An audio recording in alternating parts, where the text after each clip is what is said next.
Une véritable tempête sociale est en train de se lever au Gabon. Mais cette fois-ci, elle ne gronde pas dans le ciel, non. Elle gronde au cœur même des universités.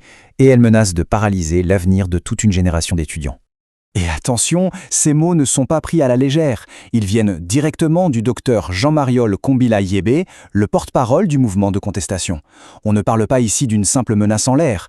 L'enjeu, c'est une paralysie potentiellement durable de tout le système universitaire gabonais. Alors, la question qu'on se pose, c'est comment en est-on arrivé là? Eh bien, il faut comprendre que cette tempête universitaire, ce n'est pas un coup de tonnerre dans un ciel bleu. C'est en fait la toute dernière vague d'un mécontentement social qui a déjà bien secoué d'autres secteurs publics clés du Gabon. Le terrain était, disons, déjà bien préparé. On a eu des tensions persistantes dans l'éducation nationale, puis des signaux d'alerte assez forts dans le secteur de la santé. Et finalement, le 16 janvier 2026, ça a été le tournant. C'est ce jour-là que l'enseignement supérieur est, si on peut dire, entré dans la danse, devenant l'étincelle qui pourrait bien tout embraser.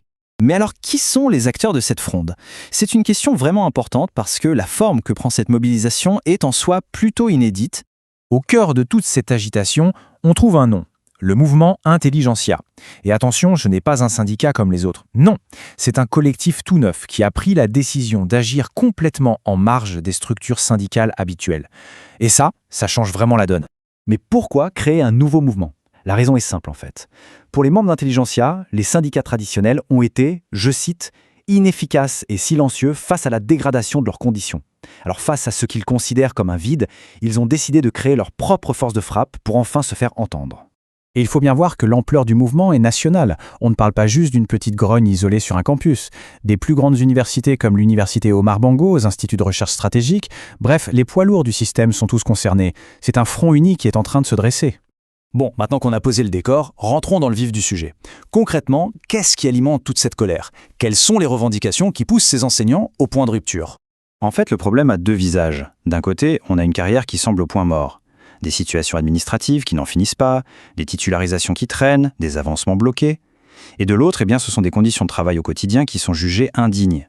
Manque de salles, pas de bureaux pour les enseignants, et même des sanitaires défaillants. C'est un double malaise, à la fois professionnel et matériel. Et voilà l'impact humain derrière tout ça. Cette citation le résume parfaitement.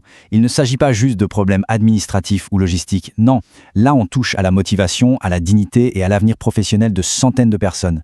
C'est ça qui est au cœur du problème. Tout ça nous amène à la question de l'avenir. Parce que si la crise éclate pour de bon, les conséquences iront bien au-delà des murs de l'université.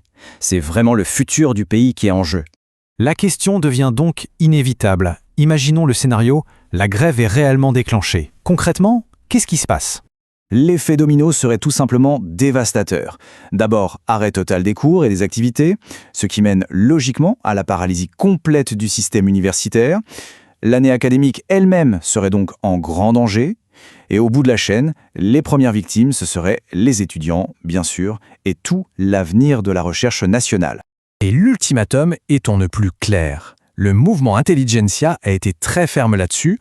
Sans une réponse rapide et concrète de la part des autorités, il n'y aura pas de préavis supplémentaire. La grève sera déclenchée immédiatement. La pression est donc à son maximum.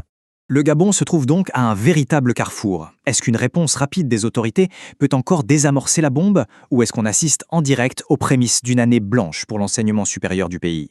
La réponse, quelle qu'elle soit, ne devrait plus tarder.